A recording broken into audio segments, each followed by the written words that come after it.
So here's the final update, or part 3, of the video series I'm following for the last week or so, about the guy who found out that his kid is not his after his wife passed away, which was titled, "Man Decides Not to Raise Cheating Wife Lover's Baby and is About to Get the Wrath of Her Friends." And a shout out to Todd letting me know there was an update here. And guys, like I said, this is the final update, and our guy here fortunately has, as best as possible, a happy ending here. And again, you all know his wife died. Shortly after childbirth, he was destroyed over this whole thing. Then finds out from her friend that she was cheating on him and the baby might not be his. Does the test and find out the baby is not his, who he thought was his son. This guy's obviously having a very bad month. And decided in part 1 that, you know what, this child's not mine. I don't want to raise him, blah, blah, blah. And he was getting the full-on wrath. Part 2 is he told her family after the paternity test. The paternity test said it was not. Paternity test showed it's not his kid, and the wife's family said they'd take the kid to raise him, the wife's sister, and yet they want another paternity test because his first copy wasn't a sure enough thing for them. Ridiculous. And now we're on to part 3 to find out where things finally stand. Like I said, good news for this poor guy who's been through hell. It says here, the baby is gone. The results came back 2 days ago. As expected, I'm still not the father. Well, you weren't the father the first time. By the time the results came in, I'd already packed up most of the baby's things. My mom was staying with me, helping take care of the baby and keeping me sane through all of this. Again, you know, it's not the baby's fault. But guess what? It's also not this guy's fault. And this guy was getting the wrath of Reddit, let me tell you. This morning, my wife's late parents, sister, and brother-in-law came to pick him up.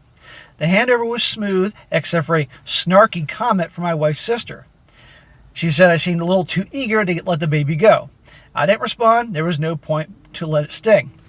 Yeah, don't give her the argument that she's dying for. Don't give her the drama. But yeah, a little too eager. You don't think this wasn't heartbreaking for this guy? Everything he's been through here, but she's got to make a snarky comment about that?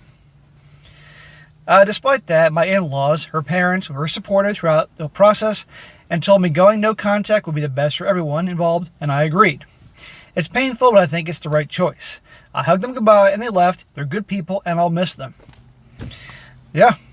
And you know what? But this is a horrible situation this guy was in. Impossible situation. But I'm glad, thank God, that they didn't make it too difficult for him. I mean, in the grand scheme of things, they could have made it very, very difficult other than asking for, another copy of the paternity test. Now the house feels empty. My mom went back to home today, but will return tomorrow to stay for about a week until things settle down. Honestly, I feel relieved. Call me what you want, but I'm finally breathing again. This whole ordeal has been exhausting, but knowing I can start fresh feels like a weight off my shoulders. As for my wife's belongings, I gave her jewelry to my in-laws.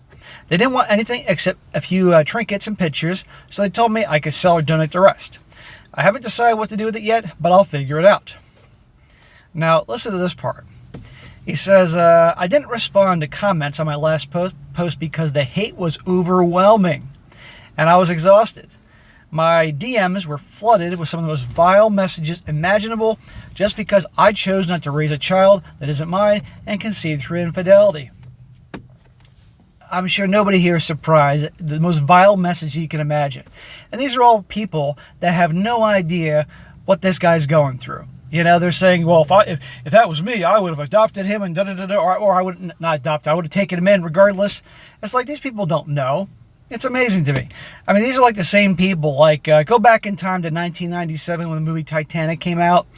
Obviously, a lot of people saw that. I know a lot of you did, whether you want to admit it or not. And people walking out of the theater, they're all touched by the 7-hour movie. And they're all saying things like, and I heard this, like, oh, if I was on the Titanic and I was rich, I'd give up my seat on the lifeboat for a poor family or a poor person. It's like bullshit. You go back in time and you're on the Titanic and you're seeing that water level rise. You're not giving away your seat on the life raft. You're going to be picking up an oar and swinging it at old people and little kids. Don't tell me what you would do. You're not in that situation. It's like the same fucking people on Reddit with their bullshit here. This guy's been through enough.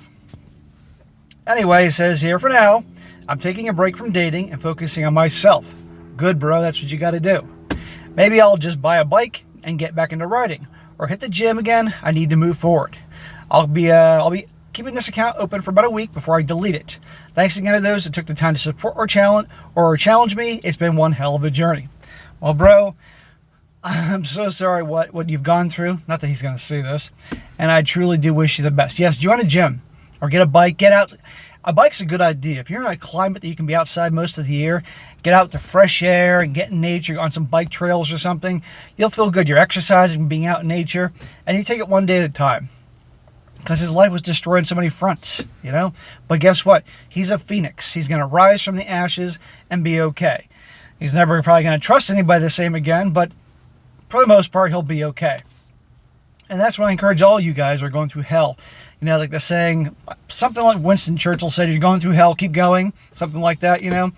Eventually, you'll come out on the other side. So there you go, guys. And of course, he was getting all the hell from people in the comments section and everything. But what's cool is, from what I read now, the comments now are very supportive. And I wrote a bunch down from women. I'm going to read to you from women supporting him. So that's a good thing to show you there's some people with brains out there. Listen to this. This is from my grandma. She says here, as a grandma of 8 and a mother of 3, I think the OP is an amazing person. The decision that he had to make was not easy in any way, but I truly believe he did the right thing. If it had been my daughter and grandbaby, I would have gone on my way to make sure the OP felt no guilt or remorse of any care. Sending blessings and peace to him is the least of what he should receive. He handles it amazing, and the baby will live a life with the family, and hopefully will be told that he is loved and blessed because of the choices the OP made. Right, because if he raised the baby, there would always be this, you all know, you know, it's best the baby is with her family, you know, and, you know, and there you go. Another one. This is from another woman. She says, you made the right decision, both for the baby and for yourself. That child deserves to be raised by a family who wants and loves them, and you deserve to be not saddened with a child who isn't yours, who was conceived without your knowledge, and whom you would probably also and always resent. Let's be honest, that would happen, and it's not the baby's fault. This was a difficult thing to endure, but ultimately a much healthier outcome for both you and the baby. I wish you healing as you focus inward, grieve, rage, and do whatever you need to as you move on to the next chapter in your life. Be gentle and to yourself. Good luck to both of you and the little one. Well, that was very nice, again, from a woman. And last one, I'm not sure if this is from a woman or not, but she's definitely got a potty mouth if it's her.